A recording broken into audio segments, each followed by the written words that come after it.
The Great Hall of the Galactic Defense Council had never seen such fear. General Zexai stood before the assembled representatives of 47 different worlds, his usually proud shoulders shaking. The tall alien's blue skin had turned pale, and his four eyes darted nervously around the room. "Honored council members," he began, his voice cracking, "I come before you today to beg for something I never thought I would ask. Please, for the sake of all civilized worlds, keep the humans out of our wars." Murmurs rippled through the chamber. The human representative, Captain Paul Martinez, sat quietly in the back row. He was a simple man with brown hair and calm eyes, wearing the blue uniform of the United Earth Fleet. He showed no emotion as the alien general continued. 3 months ago, everything changed, Zexai said. We were conducting a simple military operation against the Mindari colonies. These plant-like beings had refused to pay their protection taxes for the 3rd year running. Standard procedure called for orbital bombardment of their farming settlements until they agreed to our terms. General paused, wiping sweat from his forehead with a trembling hand. The Mindari sent out a distress call as expected. We assumed one of their allied species would respond with diplomatic protests. Instead, the humans came. Captain Jake Morrison had been having a quiet morning aboard the UES Liberty when the distress signal reached his ship. He was drinking coffee, in his captain's chair, reading reports from Earth about his daughter's soccer game. The Liberty was not a warship by human standards. It carried medical supplies, food, and basic defensive weapons. Morrison had volunteered for the humanitarian mission because he wanted to help people, not fight wars. "Sir, we're picking up massive energy signatures ahead," reported Lieutenant Amy Collins from her position at the tactical station. She was young, maybe 25, with red hair tied back in a regulation ponytail. "Looks like someone's bombing the Mindari settlements from orbit." Morrison set down his coffee cup. Through the main screen he could see the beautiful green world of Mindari Prime. Bright flashes of light were appearing on the surface as energy beams struck the planet. Even from space they could see the fires spreading across the farming communities. "How many ships?" Morrison asked. 12 heavy cruisers, sir. Krillian design. They're in a standard bombardment formation." Morrison nodded. He had read about the Krillians in his briefing files. They were one of the older spacefaring races, proud and military-minded. They believed in honor and tradition above all else. Unfortunately, their idea of honor often involved bullying smaller, weaker species. "Open a channel," Morrison ordered. The screen flickered, showing the bridge of the Krillian flagship. Admiral Kethvor appeared, a massive alien with thick armor, plating covering his body. His eyes glowed red with anger when he saw the human captain. "Primitive beings," Kethvor growled. "You do not belong in this sector. Leave immediately or face the consequences." Morrison kept his voice calm and steady. "Admiral, I'm Captain Jake Morrison of the United Earth Fleet. We received a distress call from the Mindari colonies. We're here to provide humanitarian aid." "There will be no aid," the Krillian admiral replied. "These plant creatures have defied the Empire. They must be punished according to our laws. This is not your concern, human. Sir, with respect, we can't just watch you bomb civilian settlements." Kethavor's laugh was harsh and cold. "You cannot stop us, primitive. Your species has been in space for less than a century. We have ruled these systems for 3,000 years. Your small escort fleet means nothing to the might of the Krillian Empire." Morrison looked around his bridge. His crew was small, only 30 people total. They had 2 escort ships with them, the UES Denver and the UES Phoenix. Against 12 Krillian heavy cruisers, they were completely outmatched in terms of firepower and armor. "Lieutenant Collins," Morrison said quietly, "what's your assessment?" Amy Collins had been studying the Krillian formation on her tactical display. "Sir, they're using a standard orbital bombardment pattern. All ships focused on surface targets, minimal defensive screening. Their ships are powerful but old. Heavy armor, slow maneuvering. They're not expecting any real resistance." Morrison nodded. "Communications. Send a message to the Krillian admiral. Tell him we're going to begin rescue operations on the surface. If he interferes with our humanitarian mission, we'll consider it an act of war." The message was sent. Kethvor's response came back immediately. Foolish humans, you have chosen death. What happened next would be talked about in military academies across the galaxy for decades to come. The Krillians expected a traditional space battle, ship against ship, honor against honor, with the stronger force winning through superior firepower. That was how civilized species conducted warfare. Humans did not fight like civilized species. Lieutenant Collins had spent her free time studying Krillian ship designs and battle tactics. She knew their weaknesses better than they knew them themselves. Sir, their formation is perfect for what they're doing now, but terrible for defense. If we hit them from 3 directions at once, they'll have to choose between maintaining their bombardment or protecting themselves. Do it, Morrison ordered. The UES Liberty and her escorts split up, approaching the Krillian fleet from different angles. They moved fast, using their smaller size and better engines to stay ahead of the alien weapons. Instead of engaging in direct combat, they focused on disruption. Collins had noticed something interesting about Krillian ships. They used a centralized power system that ran through exposed conduits along their hulls. The aliens considered this efficient engineering. Humans considered it a target. The first Krillian ship lost power when a precisely aimed missile severed its main power coupling. The ship didn't explode or break apart. It simply went dark, drifting helplessly in space. The second ship suffered the same fate 30 seconds later. What are they doing? Kethvor demanded of his tactical officer. Unknown, Admiral. They're not trying to destroy our ships. They're just turning them off. Collins had moved on to psychological warfare. She began broadcasting human music on all Krillian communication frequencies. The aliens had never heard rock and roll before. The loud, aggressive sound confused and frightened them. Some of the younger Krillian officers actually abandoned their posts, thinking the humans had developed some kind of sonic weapon. But the worst was yet to come. Morrison had decided to demonstrate exactly what humans meant by asymmetric warfare. Instead of attacking the Krillian ships directly, he ordered his crew to target their atmospheric systems. Small breaches appeared in the hulls of 3 more Krillian vessels. Not big enough to destroy the ships, but large enough to create slow air leaks. The alien crews faced a terrible choice: seal the breaches and abandon their weapon systems, or continue fighting and slowly suffocate. Within 2 hours, 8 of the 12 Krillian ships had either lost power, lost life support, or been abandoned by their crews. Admiral Kethvor found himself commanding a fleet that was technically intact but completely unable to fight. Surrender, Morrison broadcast on all frequencies. Withdraw your forces, and we'll help repair your ships and tend to your wounded. Proud Krillian Admiral stared at his tactical display in disbelief.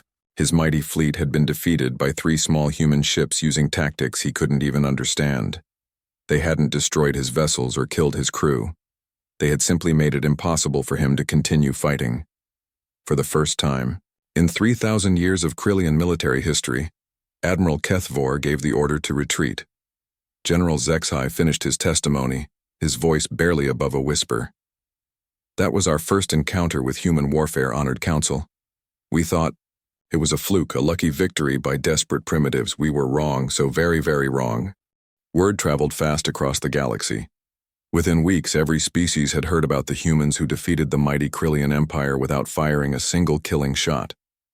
The story grew with each telling, but the basic facts remained the same. 3 small human ships had made 12 Krillian heavy cruisers surrender in less than 2 hours. Commander Rick Taylor of the UES Phoenix was eating breakfast when the first request came in. He was a quiet man with gray hair and tired eyes, someone who had joined the space service to explore new worlds, not fight wars. The message came from the Vegan Trade Federation. Commander Taylor, the alien diplomat said through the communication screen, we have heard of your people's success against the Krillians. We would like to hire human consultants for our current conflict with the Altair Mining Consortium. Taylor nearly choked on his coffee. Sir, we're not mercenaries. We're explorers and peacekeepers. Of course, the Vegan replied. We simply need consultation on ending our conflict quickly and with minimal casualties. Your species seems to have a talent for this. The Vegan-Altair conflict had been going on for 15 years. Both sides fought traditional space battles every few months with predictable results. The Vegans would win one battle, the Altairs would win the next, and nothing would change. Thousands of soldiers died. Billions of credits were spent on weapons. And the disputed mining rights remained disputed. Taylor arrived in the conflict zone with a small fleet of 5 ships. His orders from Earth were simple: help end the fighting but avoid taking sides. What he found was a war that made no sense to human thinking. "Lieutenant Chen, what's the situation?" Taylor asked his intelligence officer. Lieutenant Sarah Chen was a young woman with black hair and sharp eyes. She had spent 3 days studying the conflict reports. "Sir, both sides are fighting over mining rights to an asteroid field. But here's the strange part. The asteroids don't contain anything particularly valuable. The minerals there can be found in dozens of other systems. Then why are they fighting?" "Pride, sir. The Vegans say they discovered the field first. The Altairs say they have older territorial claims. Neither side wants to back down because it would make them look weak." Taylor stared at the tactical display showing the 2 fleets facing each other across empty space. "So thousands of people are dying over a matter of pride?" "That's correct, sir." Taylor called a meeting with both fleet commanders. Admiral Vextan of the Vegans was a tall, thin creature with purple skin and multiple arms. General Korath of the Altairs looked like a walking rock formation with glowing eyes. Both aliens were proud, stubborn, and completely convinced they were right. "Gentlemen," Taylor said, sitting between them in the neutral meeting room, "I've reviewed your conflict. You're fighting over asteroid mining rights. The Vegans have no legal claim to our ancestral territory," Korath rumbled. "Our exploration teams discovered this field 70 years ago," Vextan replied. "The Altairs are thieves and claim jumpers," Taylor nodded patiently. "I understand your positions. Now let me make a suggestion. What if neither of you gets the mining rights?" "Both." Aliens stared at him in confusion. "What do you mean?" Vextan asked. "I mean, what if we find a solution where both sides get what they really need, but neither side gets what they're fighting over?" Taylor's solution was simple but effective.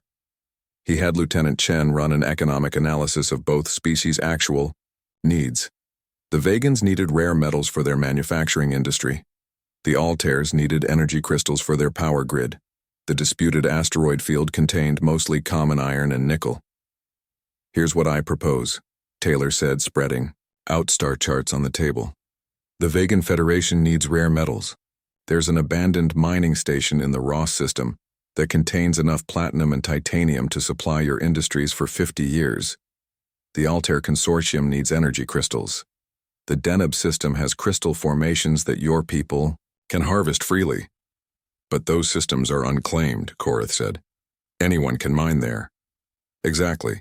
No pride issues, no territorial disputes, no ancient claims to argue about. You both get what you actually need, and you stop killing each other over something neither of you really wanted in the first place." The meeting ended with both sides agreeing to a ceasefire while they considered Taylor's proposal. Within a month, vegan mining ships were harvesting platinum in the Ross system, and Altair crystal collectors were working in the Deneb system. The disputed asteroid field was left empty, forgotten by everyone except the historians who would write about the 15-year war that ended with a human suggesting they all look somewhere else. News of Taylor's success spread even faster than the Krillian incident. Suddenly, human ships were receiving requests for help from across the galaxy. The problems varied, but the pattern was always the same. Conflicts that had gone on for years or decades, with both sides locked in traditional thinking. Captain Lisa Brooks of the UES Denver found herself mediating a border dispute between the Centauri Republic and the Wolf Alliance. The two species had been fighting over a single star system for 30 years. Both sides had valid historical claims, both sides had invested enormous resources in the conflict, and both sides were too proud to back down. Brooks was a small woman, with brown hair and a quiet voice, but she had studied human history extensively. She knew that most wars throughout human civilization had been fought over resources, territory, or ideology. The Centauri-Wolf conflict was different. It was being fought over the principle of the thing. "Captain Brooks," Admiral Centauri said, during their first meeting, "surely you understand our position. The Wolf Alliance violated our sovereign borders. We cannot allow this aggression to stand. The Centauri Republic has no legal claim to the disputed system, General Wolfar replied. Their occupation is an act of war against peaceful wolf colonies. Brooks listened to both sides present their cases. She reviewed territorial maps, historical documents, and legal precedents. Finally, she asked a simple question. What would happen if you both just left? Left? Centauri asked. Yes. What if both fleets withdrew from the disputed system and neither side occupied it? But then no one would control it, Wolfar said. Exactly. Brooks' solution was radical by galactic standards but perfectly normal by human thinking. The disputed system would become a neutral zone, controlled by neither side but open to both. Centauri and Wolf civilian ships could travel through freely, but military vessels were banned. Any planets in the system would govern themselves independently. The two species were shocked by the suggestion. In their cultures, territory was either controlled or it was conquered. The idea of simply leaving space unclaimed was almost unthinkable. But who would enforce the neutrality? Centauri asked. You would, Brooks replied. Both of you. If either side violates the agreement, the other side has the right to resume hostilities. But as long as everyone follows the rules, nobody has to die. The agreement was signed 3 weeks later. The 30-year Centauri-Wolf conflict ended, not with victory or defeat, but with both sides agreeing to ignore the problem entirely. Similar successes followed across the galaxy. Commander Dave Wilson ended a trade war by suggesting that both sides simply trade with different partners. Captain Mary Johnson stopped a religious conflict by pointing out that both sides worshiped the same god, just using different names. Major Bob Smith prevented a colonial uprising by helping the colonists and their government realize they both wanted the same things, but were going about it in different ways. Each success made the humans more famous and more feared. Other species began to realize that humans didn't think about conflict the same way everyone else did. Where other species saw honor, tradition, and principle, humans saw problems to be solved. The galaxy's military establishments watched in growing alarm as centuries-old conflicts disappeared overnight. Wars that had defined entire civilizations for generations were ending, because humans asked simple questions like, what do you really want? And why are you really fighting? But the worst was yet to come. Other species were starting to learn from the humans. Young officers in alien fleets began asking the same uncomfortable questions. If the humans could end wars without fighting them, why couldn't everyone else? The age of traditional galactic warfare was ending, and nobody knew what would replace it. The call came on a Tuesday morning while Colonel Ben Hayes was reviewing supply reports aboard the UES Washington.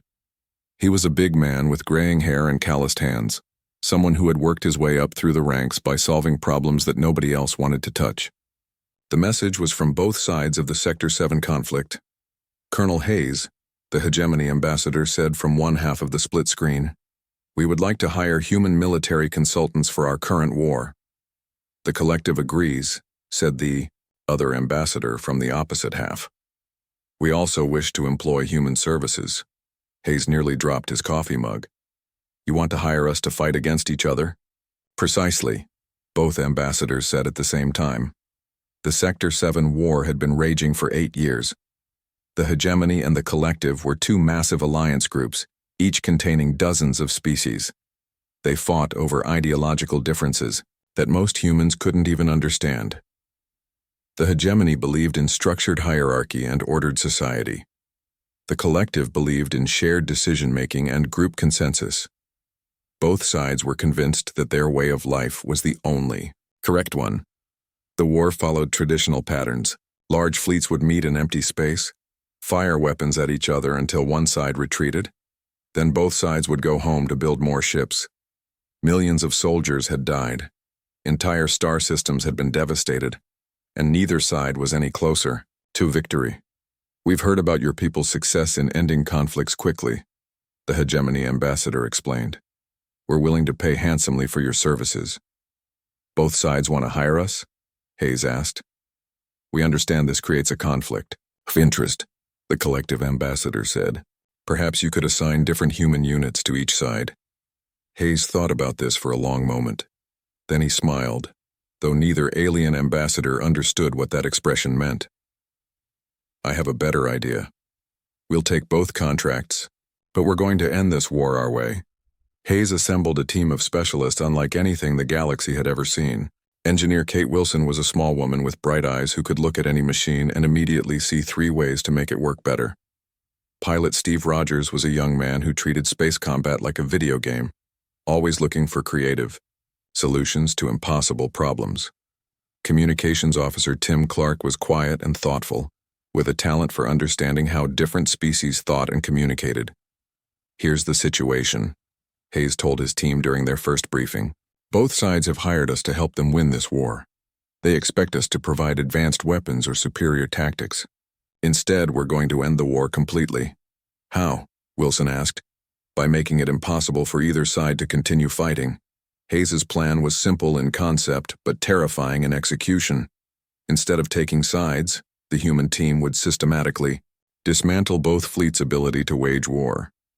They would do this not through destruction, but through innovation that made traditional combat obsolete. Wilson started with the weapons systems. She studied both sides' energy cannons, missile launchers, and defensive shields. Then she created something the galaxy had never seen before: cascade mines. The beauty of it, Wilson explained to Hayes while showing him her designs, is that they use the enemy's own weapons against them. When a ship fires its main cannon, the cascade mine redirects that energy back through the ship's power grid. The harder they shoot, the more damage they do to themselves. The first test came during a standard fleet engagement between the hegemonies, Third Fleet and the Collective's Defense Force Alpha. Both sides arranged their ships in traditional battle formations and began exchanging fire. Then Wilson released her cascade mines into the combat zone. The mines were tiny, barely visible on sensors. They drifted between the two fleets like metallic dust. When the first hegemony cruiser fired its main guns, the energy beam struck a cascade mine and bounced back, overloading the ship's own power systems. The cruiser went dark, its crew scrambling to restart their generators. What just happened? Admiral Hextar of the hegemony demanded. Unknown, sir, his tactical officer replied. Our own weapons seem to be backfiring. The same thing happened to the collective ships. Every time they fired their guns, the energy would bounce off the invisible mines and return to damage their own vessels. Within an hour, both fleets were drifting powerless in space, their crews confused and terrified. Rogers took the next step. He had been studying both sides' fighter craft and capital ships, looking for weaknesses. He found something interesting. All galactic species built their ships to last. They were designed to withstand damage and keep fighting even when heavily damaged. This made them expensive and slow to build. What if we did the opposite? Rogers asked Hayes. What if we built ships that were designed to be destroyed? Rogers' ramming drones were tiny, fast, and carried just enough fuel to reach their targets. They were built from scrap metal and spare parts, so cheap that hundreds could be built for the cost of a single fighter. They had no weapons, no shields, and no life support. Their only purpose was to fly into enemy ships and explode. The drones weren't meant to destroy their targets, just damage them enough to force repairs. A capital ship could survive dozens of drone impacts, but it would need to return to port for maintenance after each attack. This meant that instead of fighting battles, both sides spent their time fixing their ships. They're like angry insects, one collective captain reported. We destroy hundreds of them, but thousands more keep coming. Our ships are covered in dents and holes, but we can't stop to repair them because more drones keep attacking. Clark's contribution was the most disturbing of all. He had been studying galactic communication systems and neural patterns. Each species had different ways of processing information, but they all shared certain basic reactions to unexpected stimuli. Clark began broadcasting human cultural content directly into alien communication networks. Not just radio signals, but complex data streams that interfaced with alien neural implants and communication devices. The first transmission was simple: a human rock concert. The loud music, flashing lights, and energetic movement caused panic among the hegemony fleet. Their species had never experienced anything like heavy metal music. Many alien crew members abandoned their posts, thinking they were under psychic attack. The second transmission was worse, a human comedy show. The collective forces received 3 hours of stand-up comedy, complete with jokes, sarcasm, and irony. Their species took everything literally and couldn't understand humor. They thought the humans were speaking in code and spent days trying to decrypt the hidden messages in the comedy routines. The third transmission broke both fleets completely, a human documentary about Earth's oceans. The galaxy's species had never seen anything like whales, dolphins, or coral reefs. The concept of a world covered mostly in water, teeming with life that served no military or economic purpose, was so alien to their thinking that it caused widespread psychological breakdowns. "They're showing us their homeworld," Admiral Hextar whispered to his staff. "Look at those creatures. They're enormous, but they don't fight. They don't build cities or make weapons. What kind of species allows such things to exist?" "Perhaps they're pets," suggested his tactical officer. "Pets the size of starships that sing to each other across vast distances for no strategic purpose. What manner of beings are these humans?" The breaking point came when both fleets received simultaneous transmissions of human children playing in parks. The sight of young beings running around without supervision, laughing and playing games that had no winners or losers was beyond alien comprehension. "Their offspring are not being trained for combat," a collective commander reported. "They appear to be engaging in activities that serve no purpose except enjoyment.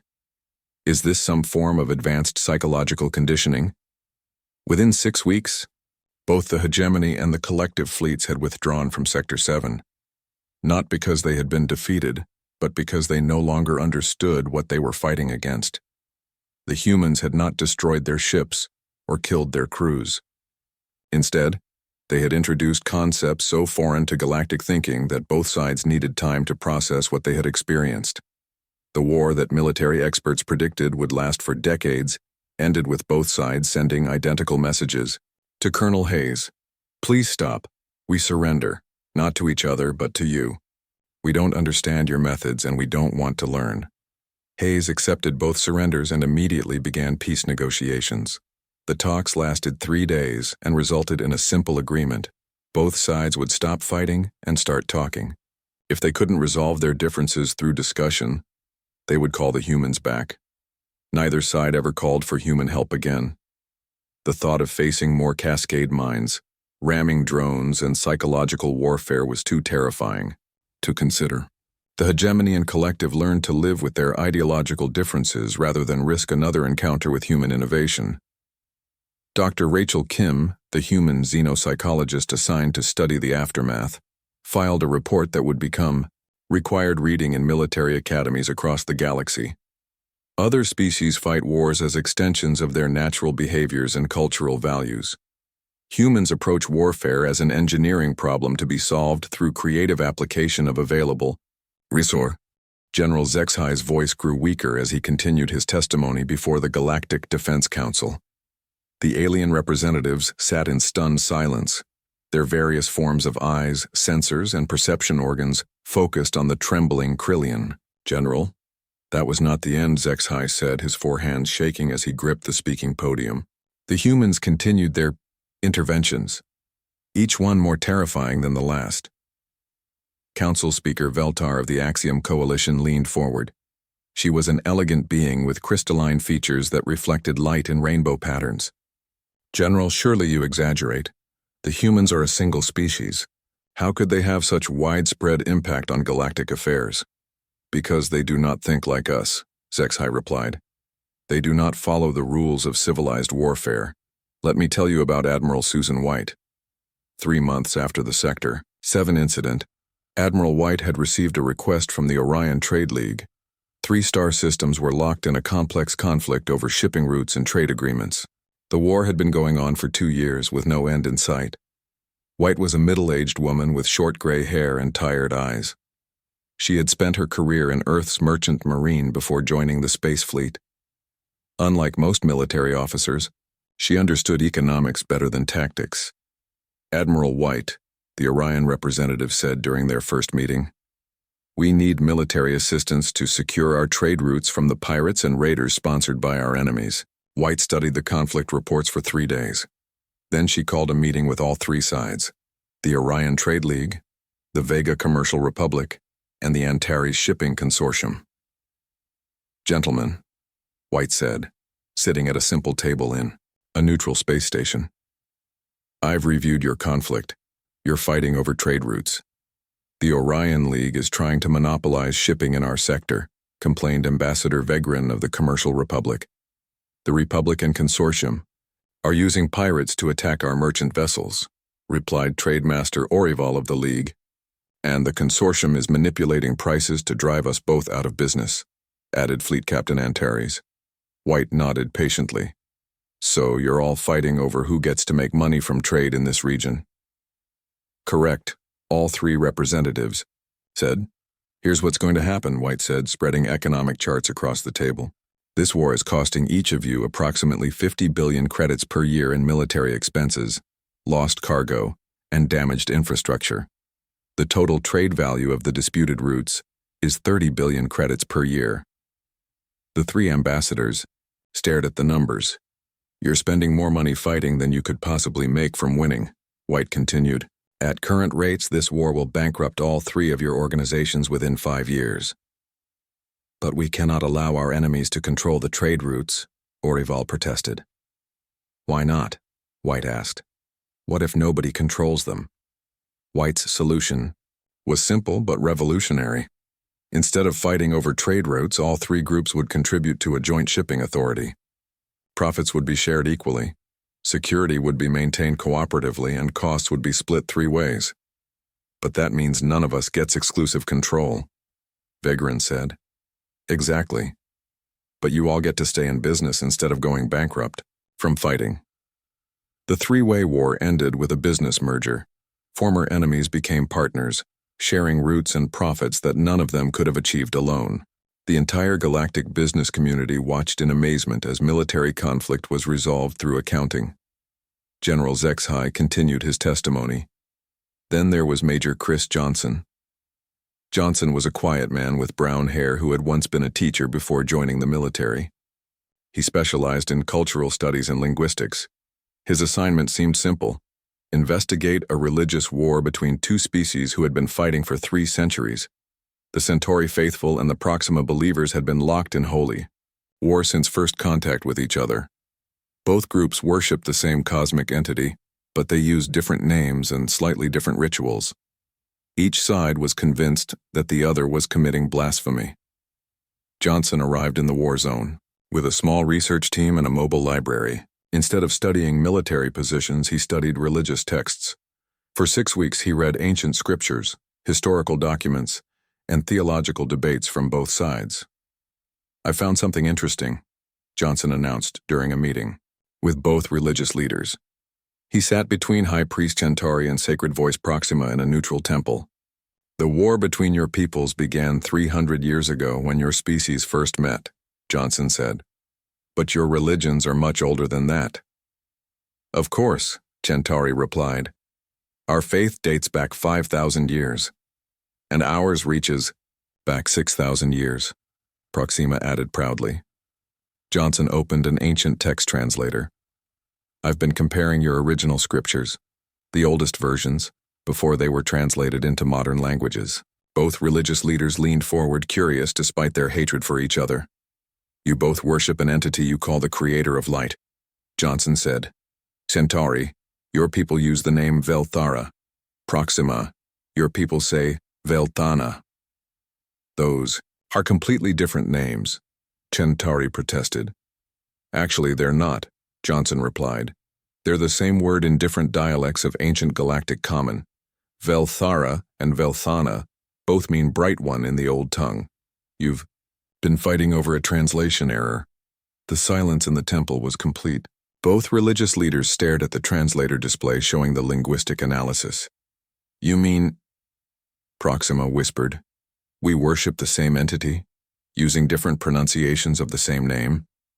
That's correct. Your rituals are slightly different because they evolved separately over thousands of years. But your core beliefs are identical. You both believe in peace, compassion, and the sanctity of life. You both teach that violence should be used only as a last resort. You both believe that the Creator wants all beings to live in harmony. The 300-year Holy War ended that afternoon. Both sides declared a day of fasting and prayer to atone for the millions who had died over a misunderstood word. The former enemies began working together to rebuild the worlds their war had destroyed. Do you see? Zexai asked the council. The humans do not solve conflicts through superior force. They solve them by asking questions that never occurred to us. They look at our wars and see mistakes, errors in thinking, problems to be fixed. Council Speaker Veltar raised a crystalline hand. General, if the humans are so effective at ending conflicts, why do you consider this a threat?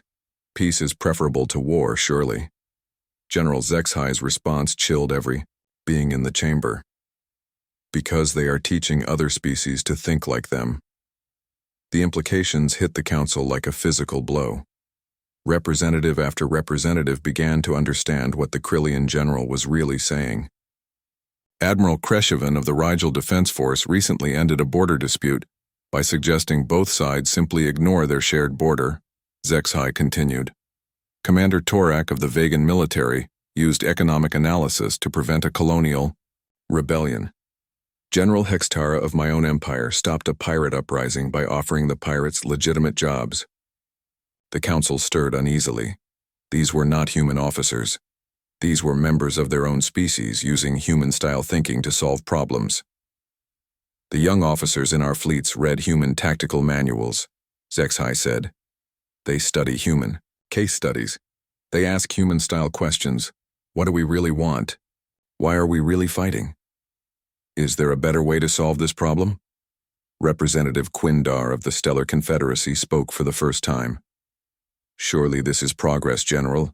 If our officers are learning better methods of conflict resolution. You do not understand.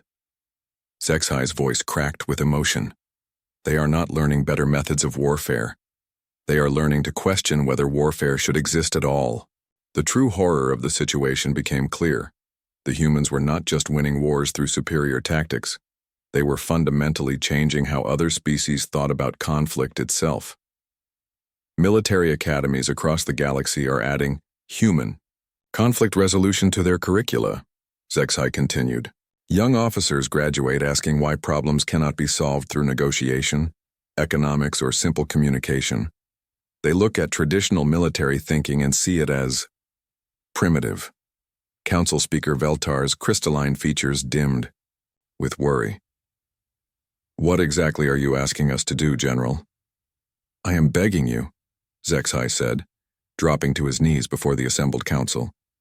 Please, for the sake of civilized warfare, for the preservation of military honor, for the continuation of proper conflict as our ancestors knew it, keep the humans out of our wars, before they destroy the very concept of fighting itself. The council chamber fell silent except for the quiet sobbing of a general who had watched his entire understanding of warfare crumble in the face of human innovation.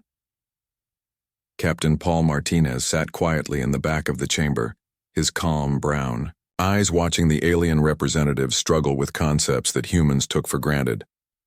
He said nothing, but his presence seemed to fill the room with the terrifying possibility that maybe, just maybe, there were better ways to solve problems than killing each other. The silence in the Galactic Defense Council chamber stretched for several minutes after General Zexai collapsed to his knees. Representatives from 47 different worlds sat frozen, processing the implications of what they had heard. The proud Krillian general remained on the floor, his blue skin pale with exhaustion and fear. Council Speaker Veltar finally broke the silence. Her crystalline features reflected the chamber's lights in nervous patterns. Captain Martinez, she said, turning toward the back of the room. As humanity's representative to this council, how do you respond to these accusations? Captain Paul Martinez stood slowly. He was an ordinary-looking man with brown hair and calm eyes, wearing the simple blue uniform of the United Earth Fleet. As he walked to the front of the chamber, every alien eye, sensor, and perception organ followed his movement. Honored representatives, Martinez began, his voice steady and clear. "I think there's been a misunderstanding about what we humans do." He paused at the speaker's podium, looking out at the assembled aliens. Some were tall and graceful, others short and broad. Some had multiple arms, others had tentacles or crystalline bodies. Despite their physical differences, they all wore the same expression of worry and confusion. "General Zexhai is correct about one thing," Martinez continued. "We do approach conflict differently than other species, but I think he misunderstands why." Martinez gestured toward a large display screen behind him. "May I show you something?" The screen flickered to life, showing images from Earth. Green. Forests, blue oceans, cities full of people going about their daily lives, children playing in parks, families sharing meals, students attending schools. "This is our homeworld," Martinez said. "For most of human history, we fought wars constantly. We fought over territory, resources, religion, ideology, and sometimes, just because we didn't like our neighbors, we were very good at killing each other." The images changed, showing historical footage of human wars, ancient battles with swords and spears, medieval sieges, modern conflicts with guns and tanks. The alien representatives watched in fascination and horror. "We developed weapons that could destroy entire cities in minutes," Martinez continued. "We created strategies for total warfare that would leave nothing alive. We became so efficient at conflict that we nearly destroyed our own planet several times." General Zexhai looked up from the floor, confused. "But that is not how you fight now." "No," Martinez agreed. "It's not. Do you know why?"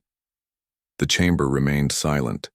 "Because we realized that being good at war was not the same as being good at solving problems," Martinez said. "Every war we fought created new problems. Every victory led to new conflicts. We spent thousands of years perfecting the art of destruction, and all it brought us was more destruction." The display screen showed images of Earth's recovery. Rebuilt cities, restored forests, peaceful cooperation between former enemies. Scientists working together, artists creating beauty, children learning in integrated schools where different cultures mixed freely. "So we learned to ask different questions," Martinez continued. "Instead of, how do we defeat our enemies? We started asking, why are they our enemies? Instead of, how do we win this war? We asked, how do we make sure this war never happens again?" Representative Quindar of the Stellar Confederacy leaned forward. "But surely some conflicts cannot be resolved through discussion." "That's what we used to think," Martinez replied. "But we were wrong. Do you know what we discovered? Most conflicts exist because the people involved are trying to solve the wrong problem." Martinez walked closer to the alien representatives. "Take the Vegan Altair mining dispute. Both sides thought they were fighting over mining rights, but they really needed different minerals entirely. The fight was pointless from the beginning." "The Centauri-Wolf border war," he continued.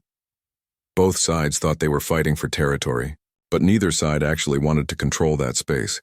They were fighting over pride, not practical concerns." "The Orion trade conflict. 3 groups fighting over shipping routes that were losing money for all of them. They were so focused on defeating each other that they forgot to check whether winning was actually profitable." General Zexhai struggled to his feet. "But what about honor? What about military tradition? What about the glory of battle?" Martinez looked at the alien general with something like pity in his eyes. "General, may I ask you a personal question?" Zexhai nodded uncertainly. "How many soldiers under your command have died in the wars you fought?" The general's face went even paler. "Thousands. Tens of thousands over my career." "And what did their deaths accomplish?" They died for honor, for the glory of the Krillian Empire." "But what practical problems did their deaths solve?" Martinez pressed. "What specific improvements did their sacrifice create for the Krillian people?" Zexhai opened his mouth to answer, then closed it. He looked around the chamber desperately, seeking support from the other representatives, but found only uncomfortable silence. They died as warriors. That is enough. Is it?" Martinez asked gently. "Those soldiers had families, didn't they? Dreams and hopes for the future? Skills and knowledge that could have helped their people in other ways?" "You cannot understand," Zexai whispered. Honor is more important than life. Why? Martinez asked. The simple question hung in the air, like a physical presence. Every being in the chamber felt its weight because it has always been so, Zexai finally answered. That's not a reason, Martinez said. That's just tradition. Humans had the same traditions once. We called it honor to die in battle. We sang songs about glorious warfare. We built monuments to our greatest killers. The display screen showed images of Earth's old war memorials, then slowly transitioned to newer monuments. Gardens where battles once raged, hospitals built on former battlefields, schools named for peace negotiators instead of generals. But then we realized something important, Martinez continued. Dead soldiers can't protect their families. Destroyed cities can't house their people. Wasted resources can't feed children or fund research or build better lives. Council Speaker Veltar's crystalline features dimmed. Are you saying that all military tradition is worthless? I'm saying that military tradition should serve a purpose, beyond preserving itself, Martinez replied. If your traditions help keep your people safe and prosperous, then they're valuable. If they exist only to continue existing, then maybe it's time to ask whether they're still useful. The chamber erupted in nervous chatter as representatives discussed this radical concept among themselves. Martinez waited patiently for them to quiet down. Here's what humans have learned, he said when the noise died down. Conflict is not natural or inevitable. It's a failure of imagination. When two groups want the same thing, the answer is not to fight over it. The answer is to find a way for both groups to get what they need. But that's impossible in many cases, protested Ambassador Hexgren of the trade guilds, is it? Martinez asked. Or have you just never tried hard enough to find creative solutions? Martinez moved to the center of the chamber, surrounded by alien representatives. You're all here because you're afraid of how humans fight wars. But you're misunderstanding the problem. We don't fight wars. We solve problems. The fact that those problems used to be called wars doesn't make them unsolvable. You're destroying the foundations of civilization, General Zexai cried out. No, Martinez said calmly. We're destroying the foundations of unnecessary suffering. There's a difference. He turned to address the entire council. You have a choice to make. You can try to keep humans out of your conflicts and continue fighting the same wars your ancestors fought, solving the same problems in the same inefficient ways. Or you can learn to think differently about what conflict really is. And if we choose to restrict human involvement? Veltar asked. Martinez shrugged. That's your right.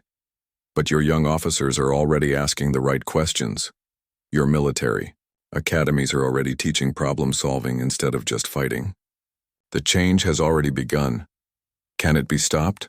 Zexai asked desperately. Why would you want to stop it? Martinez replied. Your people are learning to solve problems without killing each other. Your resources are being used to build instead of destroy. Your children are growing up in a galaxy where conflicts end in days instead of decades. Martinez walked back toward his seat in the rear of the chamber. The choice is yours, honored representatives. You can try to preserve the old ways of thinking about war, or you can embrace the new ways of thinking about peace. As he reached his seat, Martinez turned back to address the council one final time. But understand this. You invited us to the stars because you needed our help. We're just helping in the most human way we know how. We're making the problems go away permanently. The council chamber fell silent as the representatives contemplated an impossible choice. They could attempt to limit human influence and preserve their traditional ways of warfare, potentially missing out on the most effective peacemakers the galaxy had ever seen. Or they could accept that humanity's approach would fundamentally change the nature of interstellar relations forever. General Zexai remained standing in the center of the chamber, looking lost and confused. The proud military traditions that had defined his entire life suddenly seemed